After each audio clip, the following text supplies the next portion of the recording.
There are two things which strike me very powerfully this evening about today's Gospel from St. John. I'll name the two parts and then give you a few reflections on each. The first is that powerful moment of our Lord meeting St. Thomas. And the second is his comment to him, "You believe because you have seen me. Happy are those who have not seen and yet believe."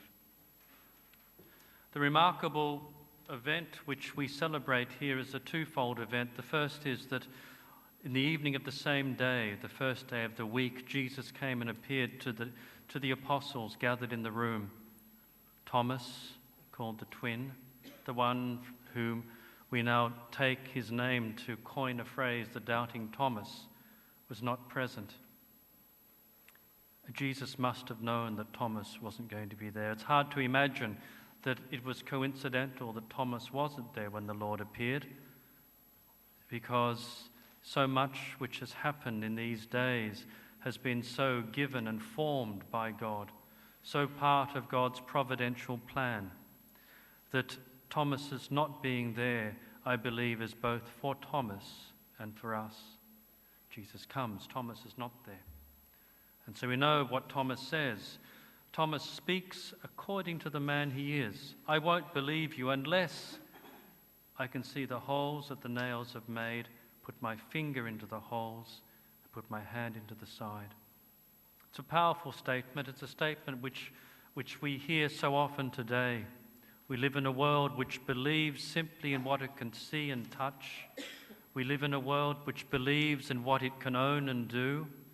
We live in a world which has no place for faith. Thomas very strongly stands for us, stands for so much of the world that we know today. But he stands for something even more than that. Thomas stands in today's gospel as the man that he is. He is the man who will not believe something simply because someone says it. On one level, that's Thomas's strength, because I don't believe in the Easter Bunny. And at one point, I doubted in the Easter Bunny, and that was a part of my growth. So there is a great thing in Thomas, and no doubt this is Thomas's strength. He's probably a man who is a person who trusts. He's a very practical man. He trusts in what he knows. He's not a man who will simply accept in a gullible way what someone else says. And Thomas was probably in the crowd when Jesus died. "I saw him die. You tell me he is risen, I won't believe it until I can see this, because this is something astounding."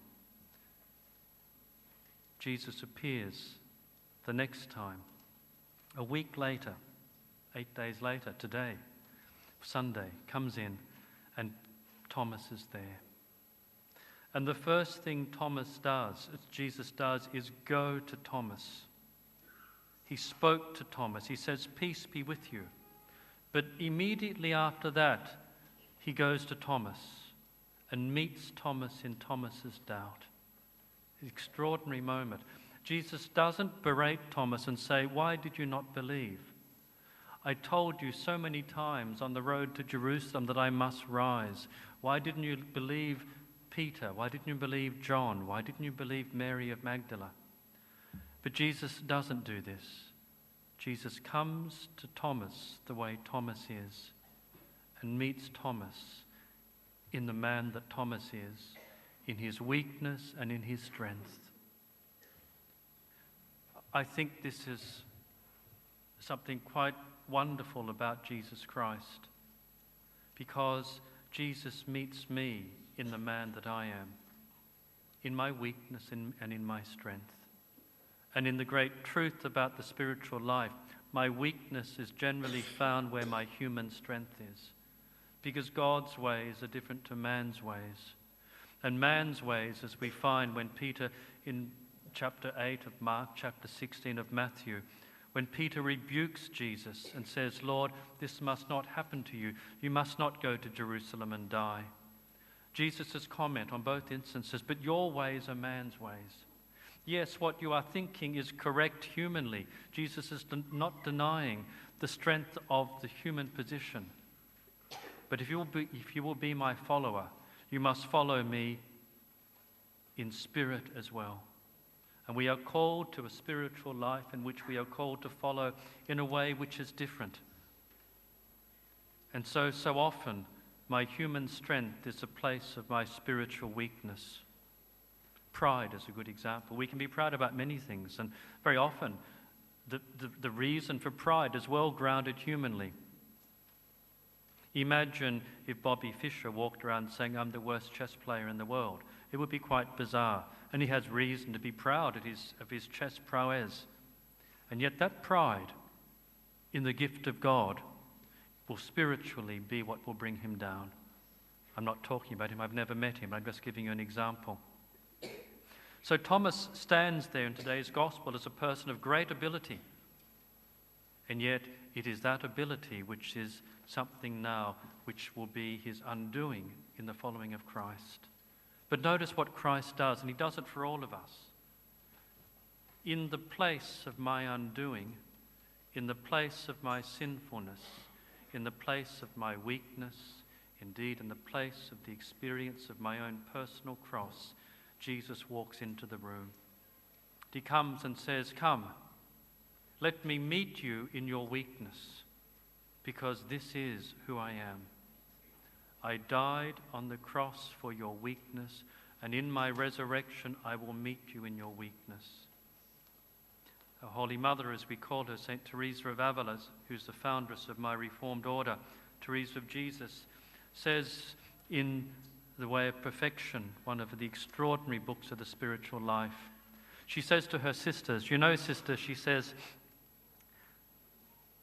"what you've missed out by not getting married," she said. "When the husband comes home," this is 16th century Spain, "the wife must respond to the husband. If he is angry, she knows what to do. If he is worried, she knows how to greet him. If he is hungry, she knows how to feed him." And she says, "What a slavery you've got yourself out of by becoming a Carmelite nun." But she says, the resurrected Christ meets me that way, not because he has to, but because indeed this is what he wants. The Lord wants to be with me in no way other than the way that I am. And that's what Thomas teaches us today. Thomas could have tried to pretend that what happened didn't happen, and perhaps this is what's going through his mind, but the Lord will not allow it. "I love you as you are, I will meet you as you are." And for us who strive to live the spiritual life, we must not be afraid to stand before the Lord the way we are. And that is the way we are on account of which he died on the cross, as weak, as sinful, as a sinner, as a person who is unable on his own to do the slightest thing for love of God, as a person whose only focus is love of himself. And he comes into that and he touches it. Why? Because like Thomas, I need to know that the Lord loves me as I am, and that I need not be something that I'm not to be loved, because his love for me is so great that everything which I am, except my sin, he treasures and holds dear to himself. The second thing is what Jesus says to Thomas, words which we know so well. "You believe because you can see me. Happy are those who have not seen and yet believe." A wonderful line, because we haven't seen. Unlike Thomas, I've not touched the wounds of the Lord. I've not seen the risen Lord. And yet, like Thomas, I wish that I had. As one of my Carmelite sisters once said to me, we were talking as St. Teresa wanted us to do, to share with our sisters. We talk about our spiritual lives. And she said, "Don't you sit there at prayer so often just wishing he would just say something to you, that he would answer you, that you could see his face for once?" It is the desire of us all, like Thomas, to see, to touch. But Jesus says, "But you are blessed because you don't see, because you can't touch." We are blessed because we are here this evening because the Lord dwells within our souls, and dwelling within us so touches us that we believe. And this is a more extraordinary, wonderful thing than seeing him looking into his eyes, is a more wonderful thing than seeing and touching his wounds. Because to see and touch him is to see him external to ourselves. And whatever is external to myself, I can doubt. Whatever is external to myself, I can forget. Whatever is external to myself, I can ignore. But I cannot ignore the movements of my own soul. I cannot ignore that which is within me. Indeed, I cannot ignore not simply the joy of the Lord, but the darkness and the emptiness within me, which comes with the following of Christ. And if we strive to live with him, we realize that he is indeed with us, that he indeed loves. Faith is grounded not simply in an act of faith, but God is so merciful that we can experience within ourselves the touch of Christ which touches the inner depth of our souls.